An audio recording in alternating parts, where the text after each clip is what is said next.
নমস্কার বন্ধুরা, আমি রমা রান্নাঘর থেকে বলছি। আজকে আপনাদের সামনে একটা সুন্দর রেসিপি নিয়ে এসে আমি উপস্থিত হয়েছি। এটা আপনারা অনেকেই খেয়েছেন বিভিন্নভাবে।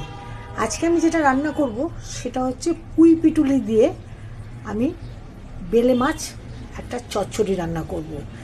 এই উপকরণ কি কি দিয়ে আমি অনেকে করছি সেটা আপনারা এবার দেখে নিন। ব্যবহার করব সর্ষের তেল, আপনার চিনির বদলে আমি ব্যবহার করব কোকোনাট সুগার, আর হলুদ, তার সাথে আছে শুকনো লঙ্কা, এই যে সেই শুকনো লঙ্কা, পাঁচফোড়ন,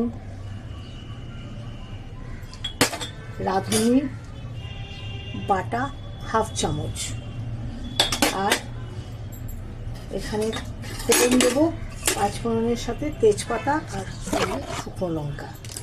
আর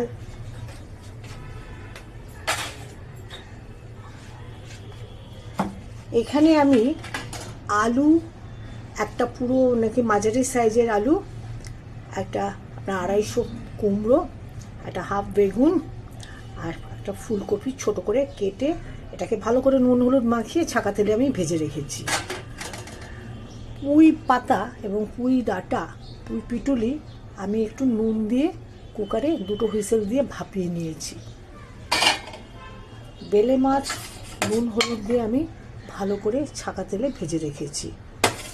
এবার বন্ধুরা আমি রান্নাটা শুরু করতে যাচ্ছি। যেহেতু আমি আগের থেকে এই তেলটা গরম করে মশলাটা দিয়ে রেখেছিলাম,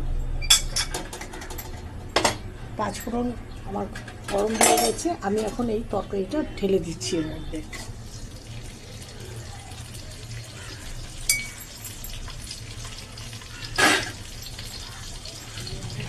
এর মধ্যে এটা আমি ঢেলে দিচ্ছি।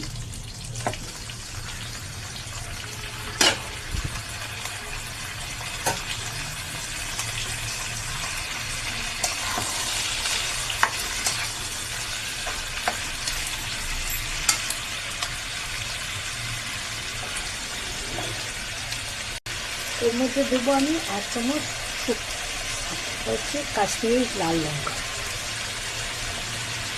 দেবো আমি 1 চামচ।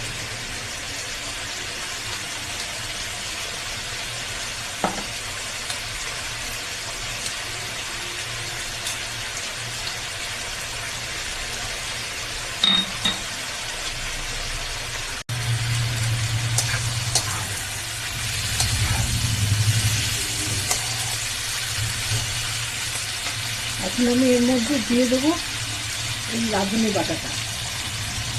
রাঁধুনি বাটাটা এখন এর মধ্যে আমি ঢেলে দিচ্ছি। এর মধ্যে আমি মাছটা দিয়ে দিচ্ছি।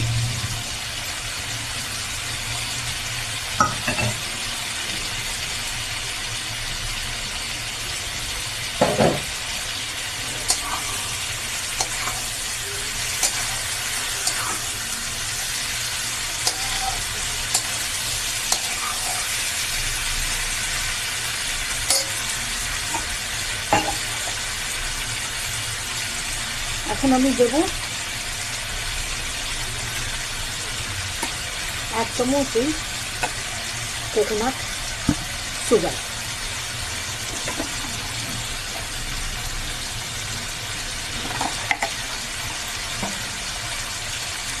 গ্যাসটাকে আমি বন্ধ করে দিচ্ছি।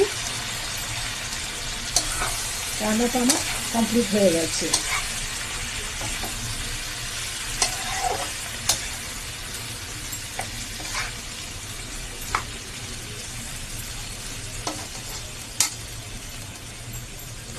আজকের মতন রান্নাটা আমার এখানেই শেষ। বন্ধুরা, আপনারা এটা করে খেয়ে দেখবেন, অপূর্ব স্বাদ। গরম ভাতের সাথে যখন 1 ফোঁটা গন্ধরাজ লেবু বা কাজি লেবু রস দিয়ে খাবেন, এর তুলনা হয় না। আপনারা আমাকে কমেন্টে জানাবেন কীরকম লেগেছে, আর আমাকে সাবস্ক্রাইব, লাইক, শেয়ার করবেন, আমার পাশে দাঁড়াবেন আপনারা। আজকের মতন এখানেই ইতি টানছি বন্ধুরা। আপনারা সবাই ভালো থাকবেন। টাটা।